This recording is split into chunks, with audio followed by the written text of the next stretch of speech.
Well, hello there.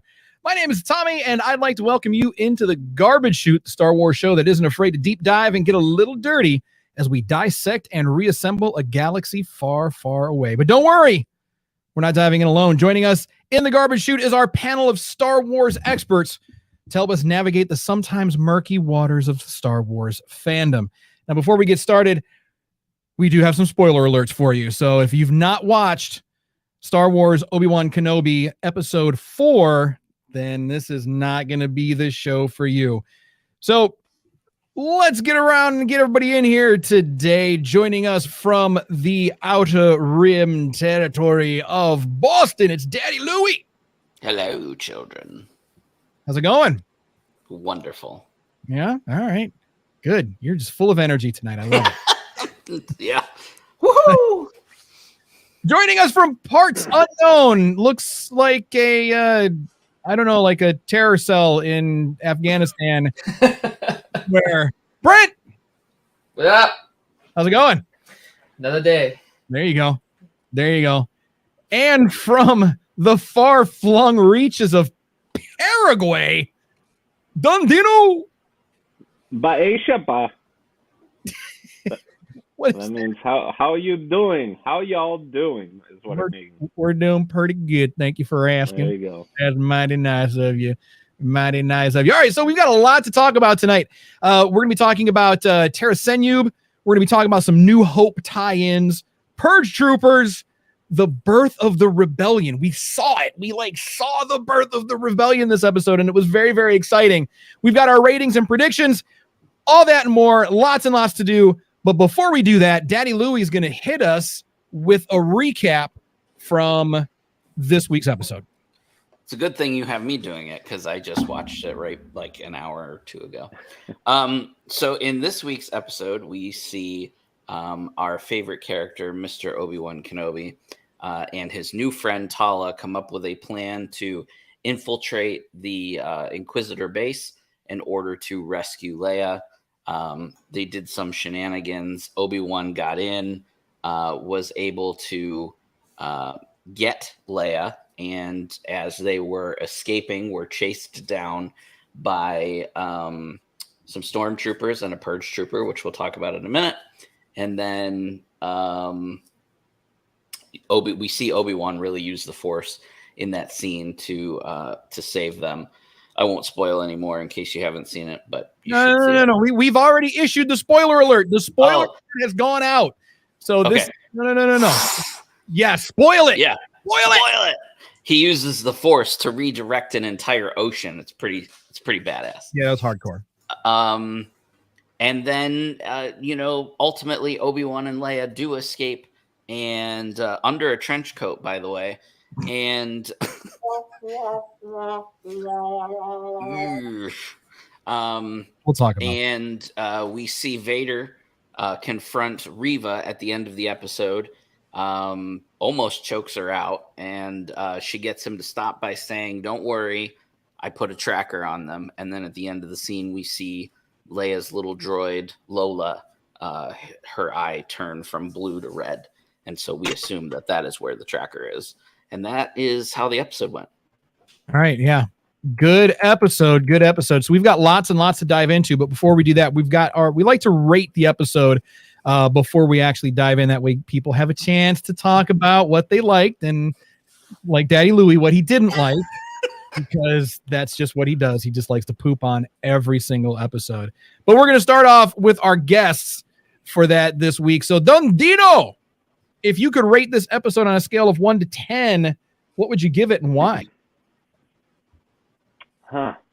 Well, I the way I've been looking at these episodes, and maybe this is a comparing contrasting thing, is right alongside Book of Boba. So kind of seeing like this episode 4 versus their episode 4. So in that case, I don't know. I think this is probably between a 7 and an 8. I would say. I think it was very entertaining, especially for me. I know later on people talk about the different games and all that, which I haven't seen it, but I haven't played them. But knowing that there is a lot of stuff from the games and stuff like that, it makes me want to now go and play the game. So I was very entertained in this episode, for show. All right. All right. Brent, how about you? This is the first one I'm not going to give a 10 out of 10. Believe it or not. What? I know. Oh my God. But here's why. All right. My only complaint is that it was too short. It was the shortest episode thus far. Okay. Right? I felt like they had me, and then they just kind of said, all right, you got to wait. So I get it. It's part of just what they do. But I think they could have added a little more, maybe to just give us a little more content. That's it. That's all my only complaints. I'd give this one an 8.5. That's a good point. So what would you have liked to have seen? Like what more would they could have put in for you? Well, I just finished playing Fallen Order, so seeing more of Fortress Inquisitorius, like, yeah, you know, if you play the game, yes, you get basically how big it is, what the purpose of it is. Here, if you haven't played the game, you get a snapshot. So Right. Give us a little more depth to it. All right. Give us maybe a little more of like I can't remember the Obi-Wan's partner's name, but what she's doing. We only get her seeing her at a console. That's it. Oh, Tala. Right? Tala. Yeah, Tala. Yeah. Or having her actually confront Reva a little more. That felt so short and cut off to me. That was like, okay, I'm just going to give you a little bit just to move the story on, but there was no lead up to it. Just kind of like, there was very little tension there, in my opinion. So, you know, maybe a little more of Obi-Wan actually kind of, you know, dodging and weaving a little bit to build that tension at the same time. Okay. That could have worked very well in it. I get it. You know, they wanted to keep it short, whatever. But you had such a great opportunity to present Fortress Inquisitorius, and I think they kind of blew it just a little bit. They could have added so much more. All right. And you think we're done with it now? I mean, at this point, I mean, is there any reason to even revisit it with only 2 more episodes left? I don't think in this season, if they do a second season or, you know, maybe in other spinoffs, maybe in Bad Batch, you know, I could see them going there. All right. But, you know, that's not for this show. But I think there's other reasons to visit. Maybe they would just give us a little bite so that the fandom knows what it is. So for future stuff. But they really blew it in actually getting into the purpose of that place. Gotcha. All right. Well, maybe we'll get to see it again. Maybe we'll revisit.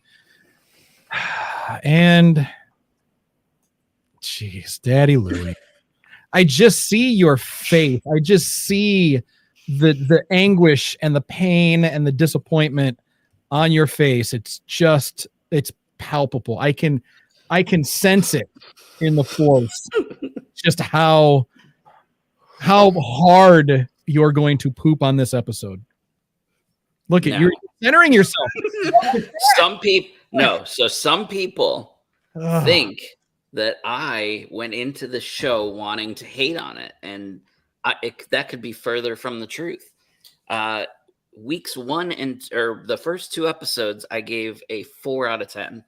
The third episode, I gave a 7 out of 10. When I first watched this episode, it was a 9 out of 10. But what? But after watching it a second time, talking for an hour and a half about it today, and now listening to my predecessors here tell me, you know, their opinions on it, I think I'm going to give episode 3 an 8 out of 10. So it gets a bump. And I think this episode goes to a 6 out of 10. I don't know why. Can you explain why you've made this this drastic shift for the worst? Because the more that I looked at it after if you really look at the episode as a whole, like I understand that there is always going to be a certain level of cheese in Star Wars, right? It's just part of that slapstick comedy that you know George started with and has carried through. But this felt very cheap. You know what I mean? Like the open face palm from Tala to the stormtrooper that knocks him unconscious. And then, you know, Obi-Wan walking out with Leia under his trench coat. And what was that thing that Reva forced through at that speeder at the end? Was that like an enlarged car battery? It just looked like it was like a car battery. Well, yeah, it was an energy. It was a power cell. Where do you think that all of this equipment runs off of? Do you think it's just everyone just uses the Force to fly everything and to drive everything? Yeah, it's a power cell, man. Of course that they're going to be there on a dock in a hangar. She had to throw something. Highly charged power cell. Brilliant. Literally at the very edge of the hangar. Like, well, anyway. Where else are you going to put them? You're going to put them further in where they become more of a hazard to all the people? If they blow up, at least they're on the edge, or people can push them into the water or something. Think it through. I see a lot of what you are saying, and I kind of agree. But that's the one that gets you. That was the one that least bothered me. Of just like, yeah, just toss it. It's like, because that shows to me how much power she has. You know, it's not just we've seen the Force being used in so many different ways. So for me, that's like, oh, she has that level of power, not the Rey, right? Like holding a ship to where it explodes power, but you know, she can toss some heavy stuff around. Okay, so but that's like, what about? I don't want this to get into a debate show, but like, No, God, here we go. Here we go. All right. Okay. Go ahead, Willie. Why is everything in this show feel like it's trying to contradict everything that we have already established to be true in the Star Wars universe? Here's a prime example. Everything. Here's a prime example. Don't say the Leia. Everything. No. Everything that we've seen so far in all of Star Wars, canon Star Wars, right, is that when Jedi, unless you're super strong with the dark side, Jedi can sense Force energy. Yes. People who can use the Force can sense Force energy. Yes. Right? Why is it that every time the Inquisitors are close to a Jedi, they can't sense their energy? They're not strong enough in the Force. Remember, these people are the Inquisitors. They're Force sensitive. They're not Sith. They haven't. But they were Jedi at one point in time. Maybe, but we don't know like how strong they were as Jedi. They could have been Jedi high school dropouts. But again, this is my problem with this show, is that they never give me a reason to, like, they make all these assumptions, right? And we're assuming too much.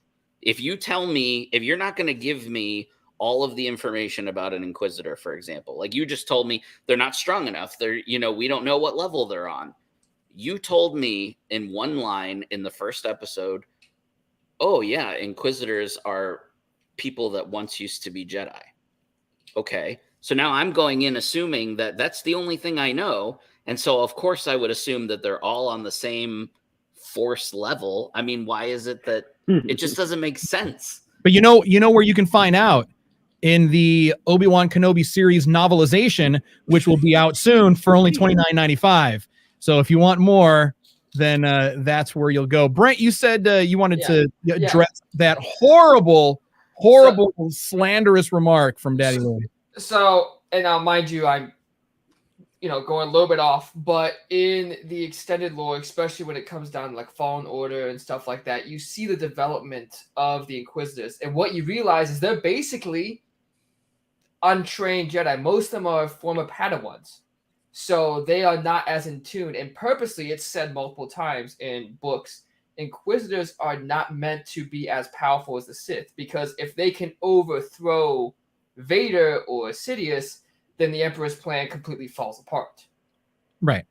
So they're meant as a tool, and once the tool is met its purpose, they're disposed of. Right. That is why we don't see them in 4, 5, and 6, because their time has passed. They have been disposed of. But I've never seen much Star Wars, and I don't know that. So going into this, I don't know who these Inquisitors are. And then in the last 4 episodes of this show, these Inquisitors that I'm supposed to be afraid of have done nothing that has made me afraid of them. That's fair. If anything else, Bullhead dude, the dude with the bowl on his head, and then the weird lizard lady, they've literally done nothing. And then all we know that Reva's done maybe is killed the guy that was supposed to pick up Leia at the end of episode 3. But we don't know if he's dead. Maybe he's taking a nap. She just knocked him out. There are a lot of inconsistency, and I will say that my biggest, I guess, criticism of the show is that with the Inquisitors and Richard Palucci. I hope I'm pronouncing that correctly. Richard, they didn't really explain Inquisitors too well. Wife was hella confused. I couldn't agree more. As the big bad, or the main antagonist in the show. Maybe let's get a little more meat and potatoes on them. But we also do have to consider that at this time, because when you think Inquisitors, you're thinking, oh man, they're just going to go through and just start laying waste to towns, executing people in the streets. But at this time, the Empire still didn't have a hold on all of the different star systems. We don't see that until 8 years later, when the Emperor dissolves the Senate.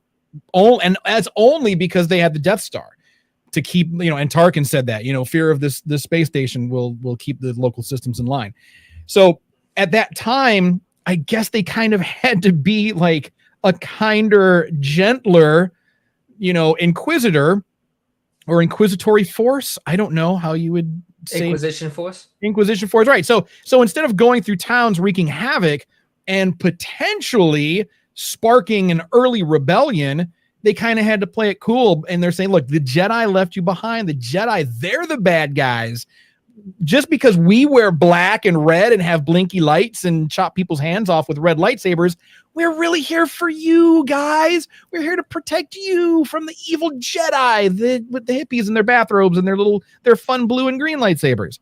So, but again, that's not fact. That's all just, supposition at this point. So we don't know. And I'm hoping that the novel or a new video game will explain it. Make sure the novel is 800 pages, so it's really consumable. And it will be. So, Danny Louie, what was your final rating again? You said it was, or did you give it? I don't know if you gave it. Yeah, 6 out of 10. 6 out of 10. All right. Well, there you have it. Those are our ratings for the week. Dandino, did you have something look like you were? Yeah. Well, I just wanted to add also that that was a little confusing. Because the Inquisitor stuff that I know is from whether they brought it up in Clone Wars or Rebels and stuff. But then I just remembered in the Ahsoka novel, there's a whole thing, and you learn more about them in the Ahsoka novel because she goes up against them and stuff like that. Right. So maybe we'll see more of them in the Ahsoka series. But it would have been nice, I think, getting a little bit more of their backstory in the show. But it's called Obi-Wan Kenobi, right? And not the sad Inquisitors that will at some point all come to a demise because they were not in the original trilogy. Yeah, so, they're like Brent said, they're disposable. Richard said, "We heard you like Star Wars, so you better read our novel, or else you won't tell the whole story." we won't tell you the whole story. That's it. I mean, you know what? It's they got to make money somehow, right? And by selling you a $30 novelization to fill in the gaps, I guess that's how they're going to do it. That's okay though. I don't mind. I'm a sucker for a good Star Wars book. All right, so let's go ahead and get into these topics. So, like I said, we're talking about Purge Troopers. We're talking about some New Hope tie-ins, Tara Senub.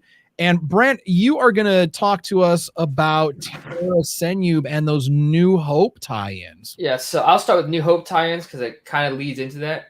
So the entire episode, all right, and there's been a big theory now, if you don't know, that each episode correlates with a tie back to the original 6. All right, from 1 to that, even down to the Roman numerals with them numbering the episodes. So let's just focus on this one, 4. The entire thing is really a big callback to New Hope, from infiltrating a super secret base to Obi-Wan, lurking in the shadows just outside of range of stormtroopers or secret bots, whatever. And the big tie-in I saw when it first kind of connected to me was when he used the Force to make something move in the background to make stormtroopers turn around and run the other way.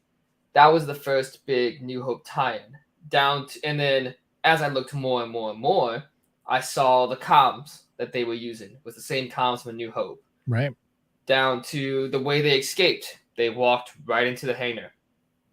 So, and you can even throw back to saying the reason why Kenobi stood and fought Vader in A New Hope is because he saw the third sister destroy the ship leaving right away. So he knew he had to hold back Vader so that he didn't, so to let the Phantom Menace escape. So there's a lot of tie-ins to that. Now, going into Terrace Nube. So, the tombs of all the Jedi that they have interrogated, imprisoned. So, where that ties in more and more is actually it's a tie to Rebels too. So there's an episode of Rebels where they try to find not Kanan, Ezra, a new master, and they use an entombed Jedi to lure them in. The Grand Inquisitor does. So we already knew they kept Jedi bodies. We didn't know where or how. So now we see Terrace Nube going into them. To him, he was first referenced in media, like canon media in the Clone Wars, with a couple of episodes with Ahsoka trying to find her lightsaber and learning patience. Little back history on him. He was a marshal of a Jedi outpost during the High Republic. So, tying into the new that new new property now. So the High Republic was considered the high point of the Jedi. So him being the center focused on that to anyone who's deep diving into this, and I'm not going to deep dive too much more, he essentially represents the death of the last of the great Jedi besides Yoda, Obi-Wan, and whoever's left. So he was a major point. There's some other Jedis in the background that are still being identified, but I won't get into them. But he was the big callback to any Clone Wars fans and that such. And he's old. I mean, very old, like 225 years old when he died. Well, yeah, if you're talking High Republic era, then yeah, that is pretty old. And what about the youngling? So why keep a youngling? That was just excessive. You didn't really need that, guys. I mean, we get your evil, we understand, but so with the hat with the hat. Just to add insult to injury, they're keeping the little training helmet. Well, yeah. So Sith, to include Sidious, are all about their trophies. So being brought up by Vader, being brought up by Sidious, they all have trophies, whether that's bodies or lightsabers or hats. The lightsaber trophy room was pretty freaking impressive. I would very much like one of those myself. All of them. Just give me all of them. So, but yeah, that's the big tie-ins, episode 4.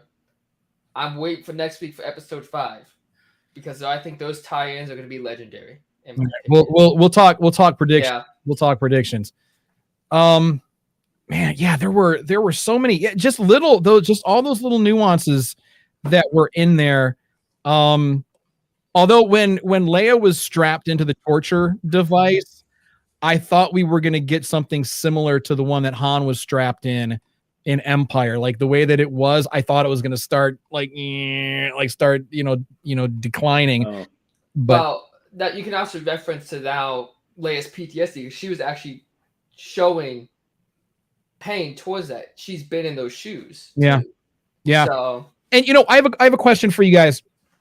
And then Louis, we're gonna get to you, and then Dondino, we will get to you as well. But there was an interesting thing that happened in this episode where we really got to see Reva like struggling to not be evil. Like she was angry because she did not want to torture Leia.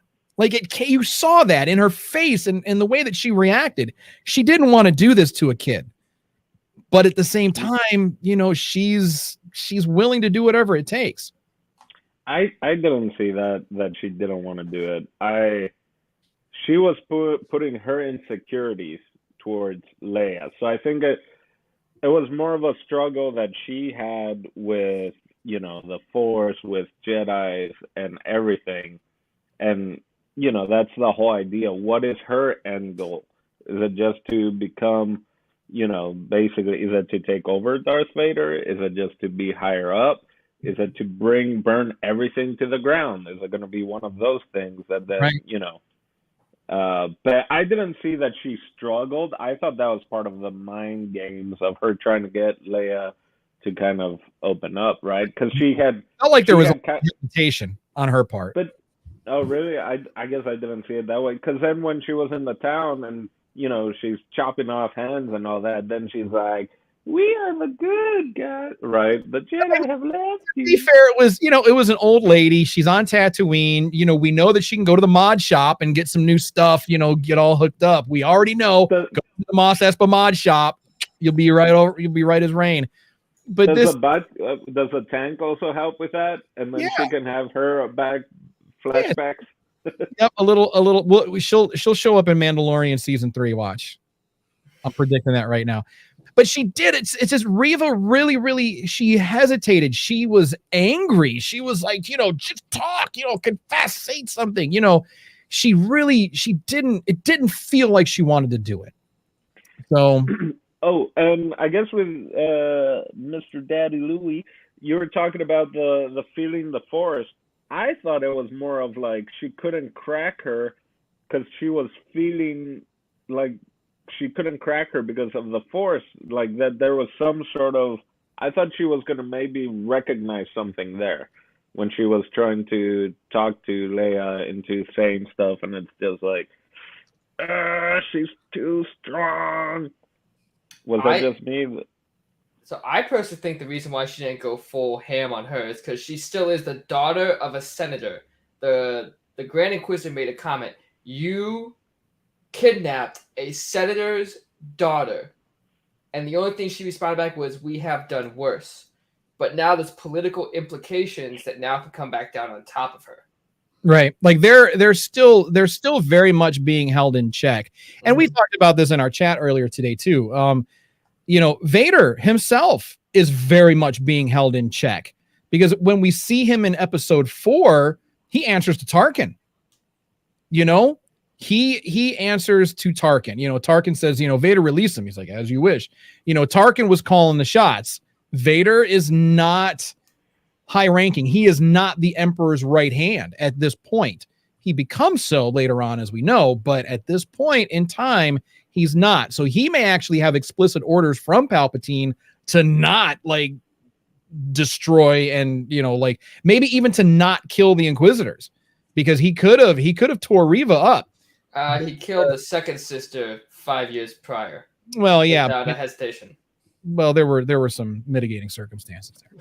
So Christina Ramlingal, she says, no, Reva was down to torture Leia. I think she was, but I think that there was some definite hesitation there. Which is a Star Wars version of Taken. well then there was the wrong Jedi. There's the wrong Jedi. Yeah. All right, Daddy Louie. You got some info about the Purge Troopers for us, right? I do. One of the tiny things that was cool about this episode. Oh my! So blink and you may have missed it. There is a scene in this episode when Obi-Wan is escaping with Leia. That they go through that underwater canal, basically. Yeah. And you see troopers at the door trying to get in, and one of the troopers is in black armor and looks slightly different. So that's actually this is the first time that we see those types of troopers on live action screen.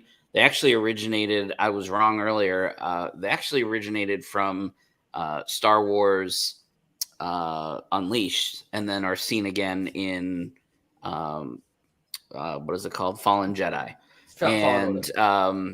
And so it makes sense, and it's a great callback to those games that they would be here because, as we know, what is it called? Fallen Jedi? Fallen Order. Thank you. What's the new one's called what? Survivor. Survivor. Thank you. So what's their purpose?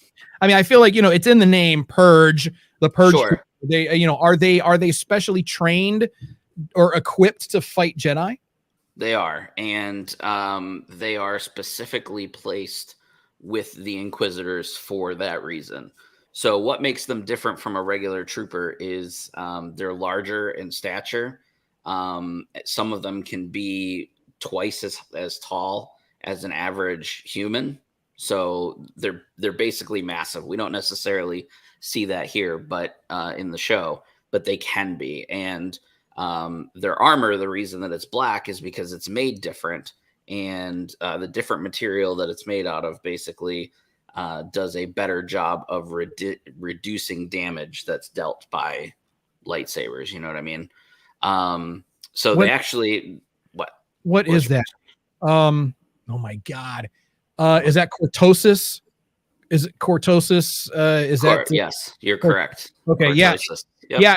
We saw cortosis in the comics during the Fell Empire, during all that. I think that was like Darth Talon, Cade Skywalker, Baron Fell, all of that. And the Imperial Knights, I believe they were Jedi with like the white lightsabers. They were pretty cool. Yeah.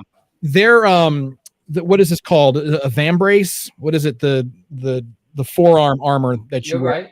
Is that right? A vambrace? You're right. That was made of cortosis. So basically, it just short circuits the lightsaber blade. So if the lightsaber goes across that, it turns it off for a second. So for them to be wearing like complete suits of armor made of cortosis, that's bananas. Yep. But is their aim better than the stormtroopers? Different training school, different training program. Oh, okay. Yeah. One is on Tatooine. That's where the stormtroopers go to train, and the other one's like on a tropical planet. They go there to bullseye womp rats. That's right. Exactly. Can we just talk about how everything always resonates back to Tatooine? You really want to talk about Tatooine, don't you? No, no, I'm done. Rant over. Really? Really, the rant is over. You have so much to rant about. I know, but this show would go for hours if I didn't. Do you want to go on your stormtrooper rant? Because you started ranting about stormtroopers in our group chat earlier today. Do you want to go off on? I don't even remember exactly what I said. Because you were ranting so hard. I wish I could pull up some of the conversation. You had 3 people. Like Doug tapped out. Right. Doug tapped out. He was like, "Look, I'm getting mad. I'm at work. I'm getting stressed out. I'm getting mad. I can't do it." Doug, one of the kindest, sweetest men that we have ever had the pleasure of having on the show, tapped out. I enraged him because Daddy Louie enraged him, talking about that's not my Vader and what's up with these stormtroopers, and it was just like one thing after another. And I could, we could have like a whole episode just me talking about how trashy this is. It's so bad. It's not that bad. It's not that bad. It's bad. We're filling in all of the gaps in this painting. We're getting a detailed picture of the Obi-Wan that we're going to see in episode 4. So all of the things that he had to go through, all of the trials, the tribulations, the mental and emotional and even physical anguish that he goes through, because when we see him again in 8 years, he's beat up and haggard. I mean, that guy looks like he aged 30 years in 8. And is that just due to the hot Tatooine suns? Or is that because of all of these crazy adventures that he's going on? Maybe a little bit of both. But I mean, this is the setup, Louis, and you're just not. You're not. You've got to embrace the setup. No, you're wrong, because everything about what you just said is wrong. No, how is any of it wrong? It's all 100% correct. No, it's not. Oh, Here's why. Okay, may I? I don't want to ruin the show. It's too late for that. Just go. Don't put the camera on me. No, it's on you. I know, because now you're putting me on the spot, and I don't remember what I was going to say about what you said. You said everything that I said was wrong. Shall I recap? But I don't Yeah, what is? Yeah, what is? Was wrong about how we're seeing basically the birth of Episode 4 Obi-Wan through his adventures and misadventures. Okay, I do remember. Yep. So this show has not marketed as the Tales of Obi-Wan. This show was marketed as a 6-episode limited one-time show. We were never going to get, the way that they explained it was, we were never going to get anything else about Obi-Wan. This was his story, connecting gaps that happen in a 19-year span of time, basically. Okay. The show has done none of that. When you look at something magical like Rogue One. So today in our group chat, V, I don't know if she'll end up watching this, but V had mentioned that this, in her opinion, Obi-Wan was the best Star Wars content we've gotten since 2014. And what came out in 2014 is Rogue One, right?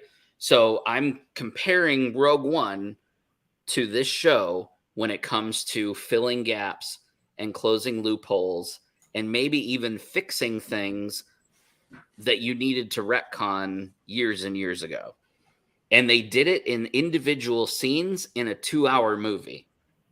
So there are scenes, for example, Vader, right? We had never seen anything about Vader between, when Padme died and when we see him in A New Hope. We had never seen any of that in live action before Rogue One came out.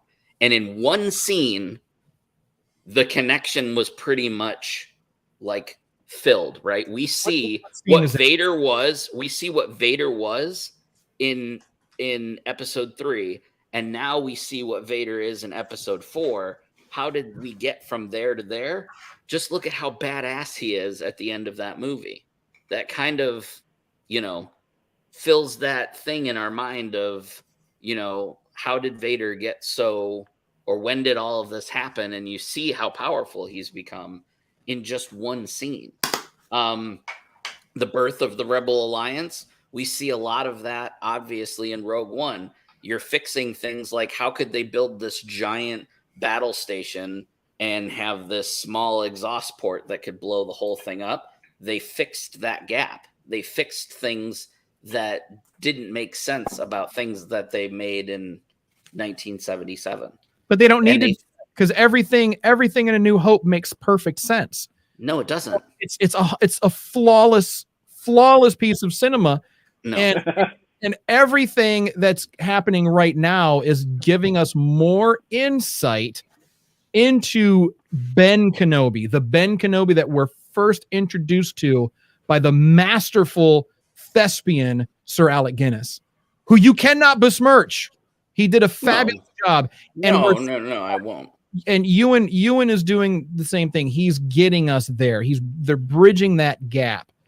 That's what's happening. And I don't know how you think that the show was marketed, but at the same time, it's, no promises were made. They didn't make any promises like, you're going to these fantastic lightsaber duels between Vader and Obi-Wan. See exciting new places.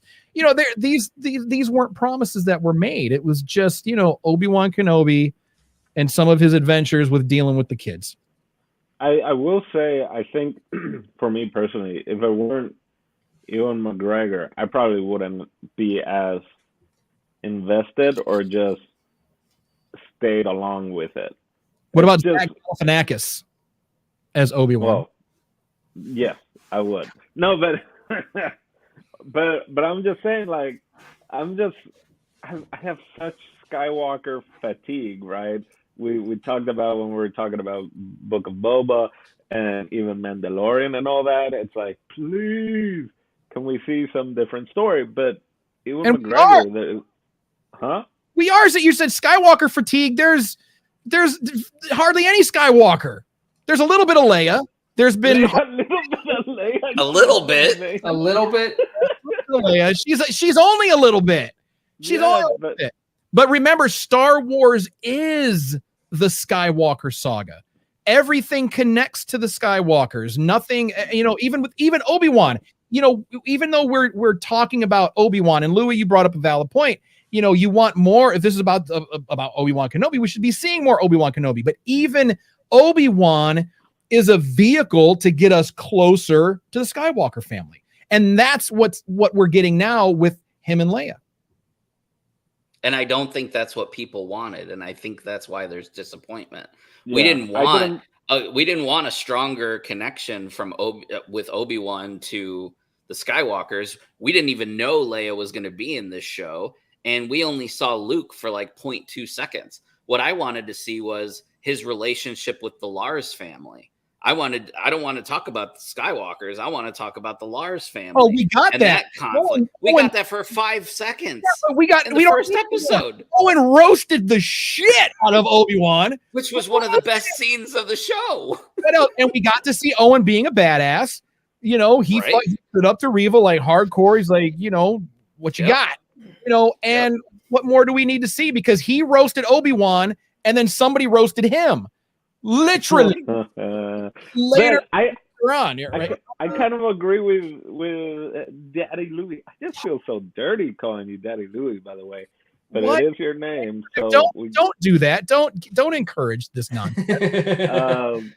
But yeah, I was not expecting the Leia thing. And I was actually hoping that when the Owen thing, and maybe it was going to be like maybe a Mandalorian, like scoop up save Leia in 1 or 2 episodes, and Owen's pretty mad at me, and the Inquisitors are on my tail, so I gotta jet out of where Luke is to hopefully throw them off the scent of Luke and Leia, right? And there I thought is where shit was gonna go bananas. But instead we're still with Leia. Cute girl, doesn't run super fast, but hey, neither do the people chasing her. So wait, Louis, hold on. Before I just had one question, but that's okay. Go ahead. Just hold your question, because I have a question for you. What do you want? What do you want? Do you like? This is what do Star Wars fans want? Because apparently it's not this. You guys don't want what is being generously offered to us. I do. And what is it? Thank you. So what is it that you want? Do you just want to see the old hermit and wizard in the desert protecting Luke from time to time from Tuskens and creepy, I don't know, child predator Jawas or something? What is had a Wookiees or something? They're quite furry. Very furry. He had to. I had to get it in there. I had to get my furry in there somehow. But how is it that that's not, personally, that is not the Obi-Wan that I wanted to see. I didn't want it to be like an adventure of the week thing, or Luke getting himself into trouble, a different Luke Skywalker misadventure, and then Obi-Wan has to come save the day from the shadows. I feel like that's what people wanted, though. I feel like that's what we wanted to see, Obi-Wan protecting Luke and convening with Qui-Gon, and then everybody wants flashbacks and so what do you want? Tell me what you want. And then once you tell me what you want, write that script, pitch it to a studio, get the budget, and then make your own show. Or Louis, just go back to Stranger Things, because you're all on Stranger Things dick.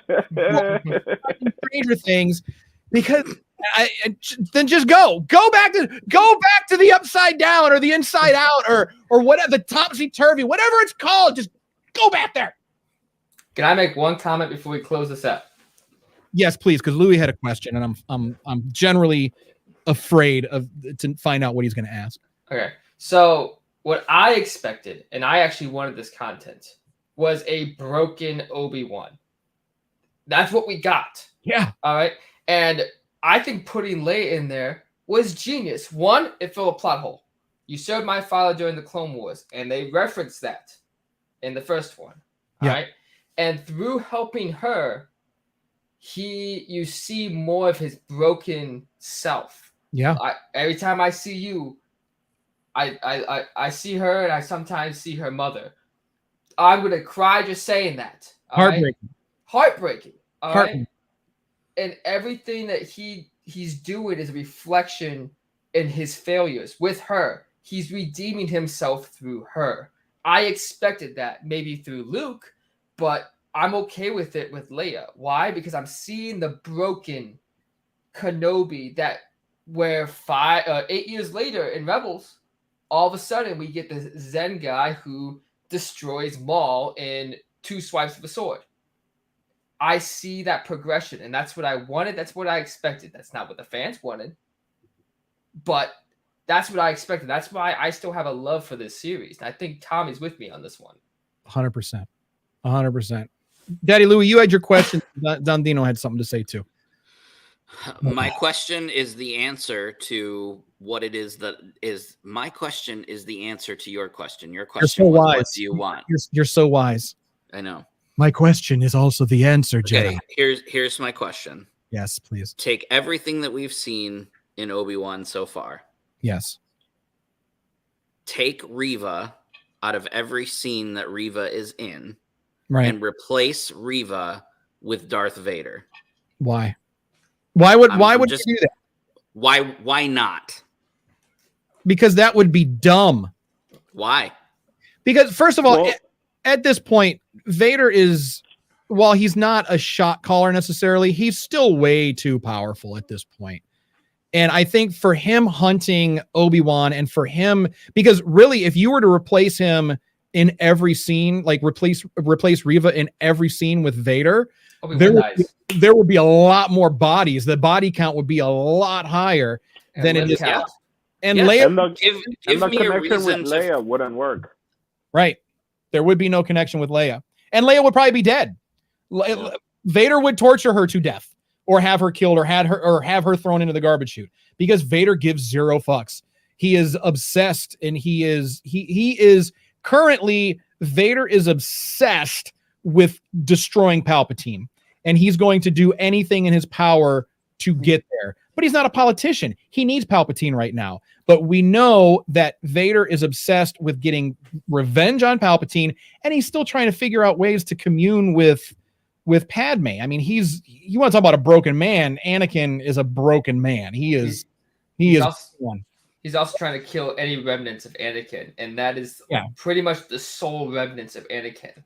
But Reva, you know what? If I would be better. But you know what? We could replace Reva with like Salacious Crumb. We could do that then.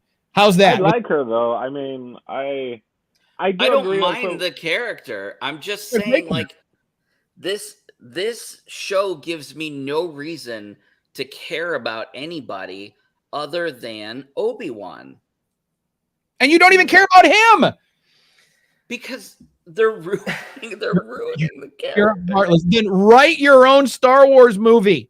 I will say, Brent talking about the PTSD and a broken Obi-Wan. I do remember hearing that it was going to even be darker, and that they had to edit before releasing it because it was too dark apparently, and they didn't like that. And that's what I wanted to see. I was like, when I first heard about this, I was like, no, really? And then I was like, it's going to be dark, and he's going to be broken, and I'm like, PTSD. I'm like, yay! Jedi depression! Yay! Yay, PTSD.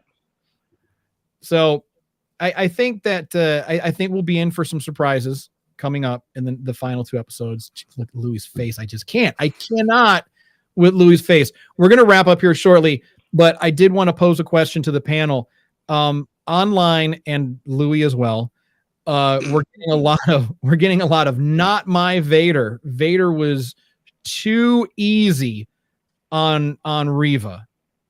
Do you feel that he was, or is he continuing to use her as the tool that Brent said that the Inquisitors happen to be? What do you guys think? Is Vader too soft?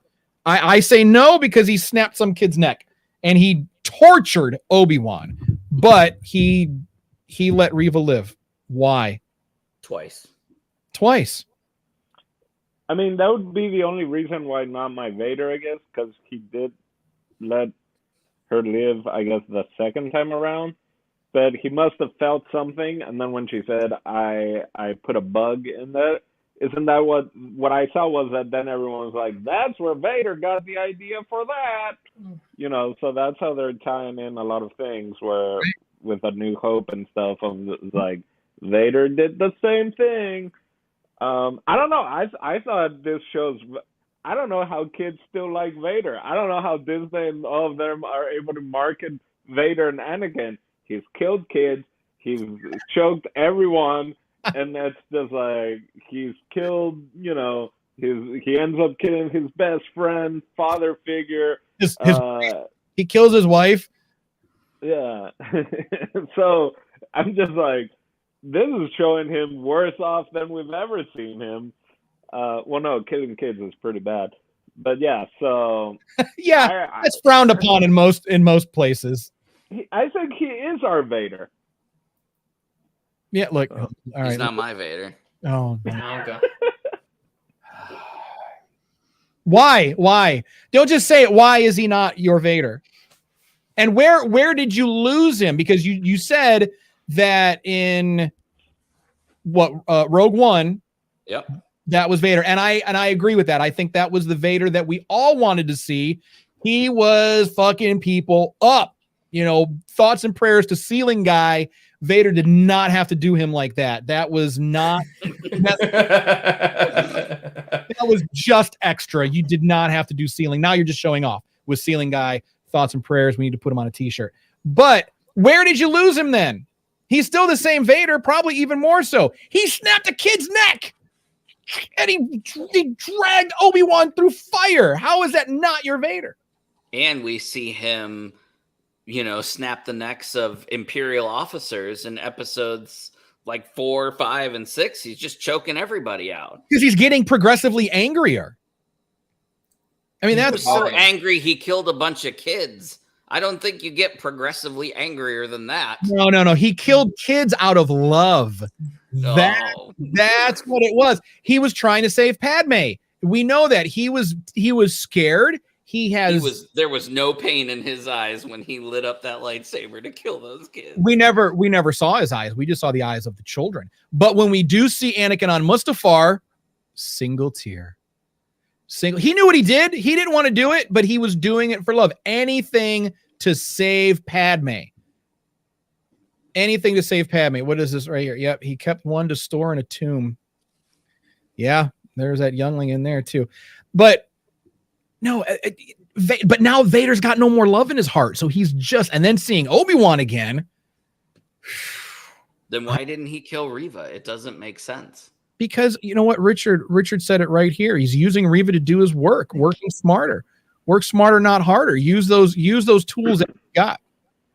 I know people are, well, the thing with why didn't he kill Reva is like, my biggest issue was the through the coals, and then the slow robot android is able to like take Obi-Wan safety.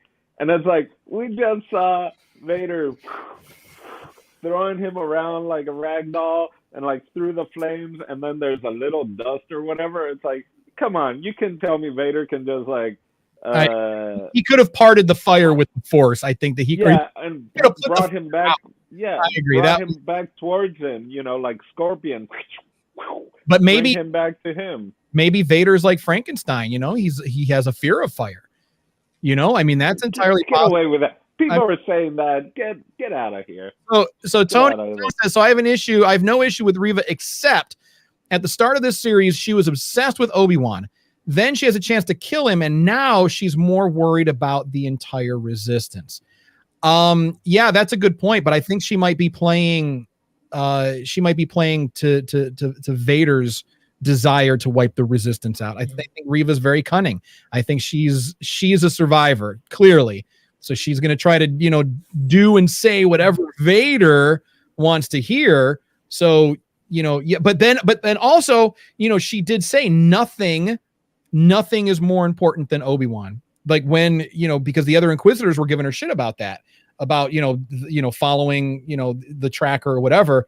And you know, the guy was like, well, you let them go, you know, and she said nothing is more important than Kenobi. So there's a lot going on. Before we wrap up, we're going to go around. We want to do predictions for next week. Hold on. One more from Tony before we take off. Also, I expected dark. If episode 4 is A New Hope, then the period before that should be hopeless. Yeah.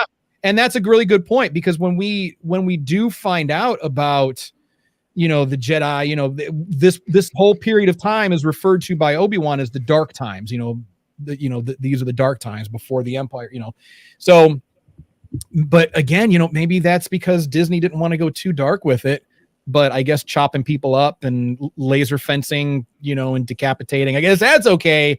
But if we delve too deeply into complex emotions, we can't have that. But it's fine. Chop somebody in half with a laser sword. It's okay. All right, so we're gonna go around and talk predictions for episode 5, which is coming out on Wednesday. So, Don Dino. A lot of snow, tauntaun death, barbecue. Where are they? They're escaping and they're being tracked. So I'm sure, it might be like the Mandalorian. Their ship crashes in a snow-filled thing, and they have to find this to fix that and this and that, and Reva shows up, and hilarity ensues, and Benny Hill music happens. Brent, what do you think? What's happening next week? Okay, I think AT-ATs, snow speeders, someone's getting tangled up. But on a real note, I do think that's going to happen. On a real note, though, I think we're going to finally see it all build up to a head. He's going to try to crush this Underground Railroad using an overwhelming force, and then Vader's going to finally corner Obi-Wan. Fight's about to begin, and bam. It's all going to climax. And then we'll have to wait till the week after to see everything. I do like a good climax. Yeah.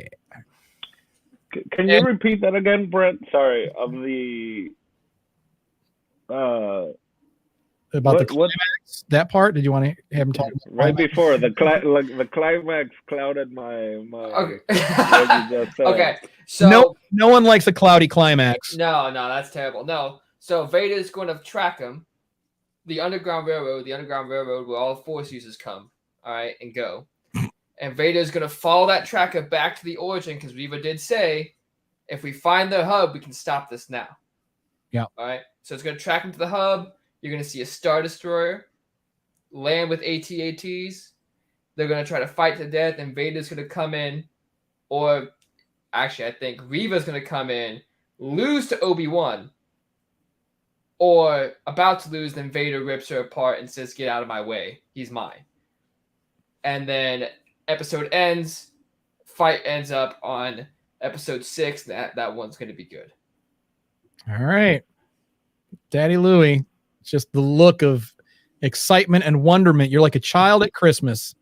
I mean, I think my prediction list has become my wish list, because otherwise I'm never going to get anything on my wish list. So I predict that they will explain why Obi-Wan or Leia doesn't know Obi-Wan in A New Hope. I predict that we will see a super cool 20-minute long epic duel between Obi-Wan and Vader, because we all know we want it. I predict that we will see Qui-Gon as a Force ghost, and it will actually be Liam Neeson. I predict that somehow they will convince me that Reva was an important character, maybe through something that happened at the temple. And I predict that the episodes are more than an hour long, because there's absolutely no excuse that the episodes should be 30 minutes long. None of those were predictions. That's not.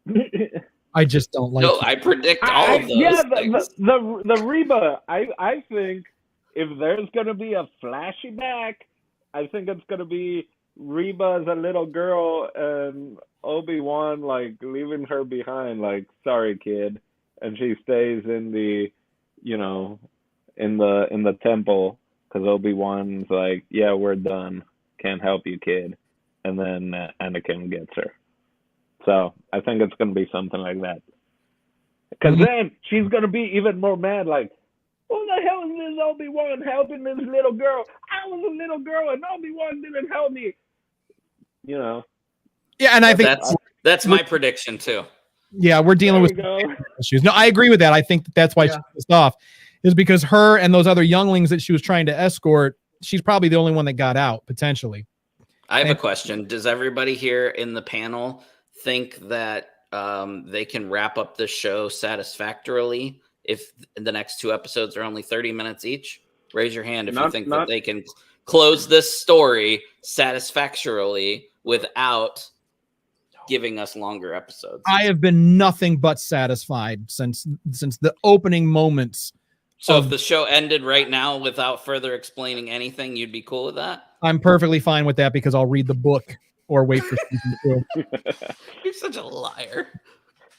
So even the comments disagree with you, Tommy.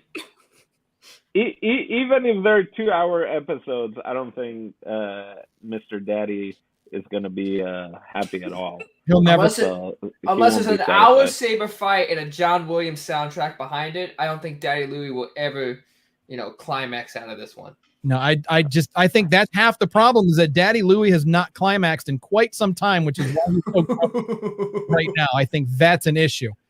So for me, I will be honest. I think this is going in the up and up, and maybe that's because I had such low expectations maybe for this show that I'm actually kind of, other than the kid stuff, because I'm just like I don't have kids, so I'm just like I'm over that.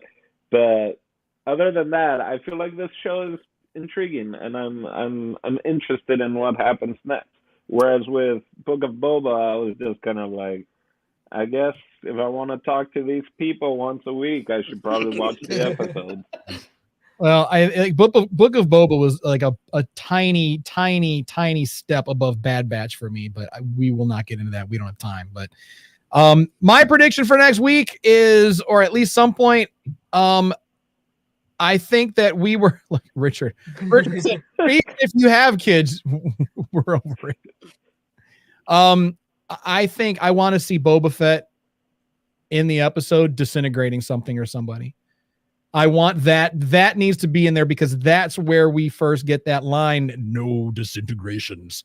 I want to see Boba Fett disintegrating something. That would be a great episode 5 tie-in, I think. Are we going to get it? Brent is falling into the Matrix. He is. Wait. I think he's getting disintegrated as we speak. Yeah. All right. So that is a sign from our Sentinel overlords to let us know that our time is up, and we're gonna wrap things up with our very special guests tonight. Don Dino, let them know where they can find you. You can find me in Asunción, Paraguay right now, just walking around, checking things out. So hanging around the cemeteries because I'm looking at tombs and whatnot. That's actually kind of true. But that's a story for another time. Yes, please. Okay. Brent, how about you, buddy? Well, you'll find me somewhere in the Matrix. Yeah. I'm going to Spectrum. I'm now. Oh, jeez. Brent, I'm sorry, buddy. Daddy Louie, tell them what they can do, where they can find you. Yeah, you can find me on all Circle of Nerds content, including my live stream every Thursday at 7 p.m. Eastern. The show It's So Tiny, twitch.tv/Circle of Nerds. Beautiful. I absolutely love it. And folks, also don't forget our man Doug. He is out there working his tail off and starring in the I was gonna say High School Musical. Doug, I'm sorry. No, it's not High School Musical. It is the School of Rock. And School of Rock, the musical. And Doug has the lead. He is playing Jack Black's iconic character. And from the early reviews that are in, he's just doing a fucking fabulous job of it. So, Doug, we love you. We miss you, and break all the legs as you continue on with the performance. So if you are in the greater Cleveland area, this is going to be going on every single weekend at Kane Park. So if you go to, I believe, kanepark.com or something like that, you can look it up. I'm ill prepared to promote, but just look up School of Rock musical, Kane Park. It is a great performance. I'm going to be going out this weekend probably to check it out. It just looks really, really, really good.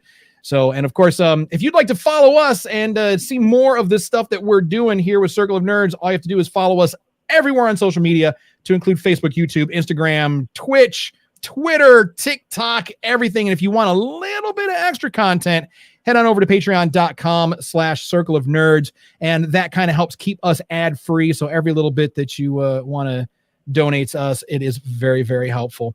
So, folks, thank you, Brent and Dondino. Thank you for joining us this week. We appreciate you. All of our guests in the chat, thank you very much for taking the time to, hang out with us. Daddy Louie, I love you, man. I just don't like you. I love you. Thanks. I just want an episode that's 10 out of 10, man. Give I me just- a 10 out of 10. I just want to live my life. Well, let's hope it's like Empire Strikes Back. It's the best one. Maybe it won't be that good unless Boba Fett comes in and disintegrates something, but we'll see what happens. All right, so that's going to do it for us. Thank you, everyone, for tuning in and watching us and doing that thing and hanging out, and we appreciate you. And as always, remember, if no one does anything nice for you, do something nice to yourself, and we are going to see you guys next week. Have a great week, everyone. Bye.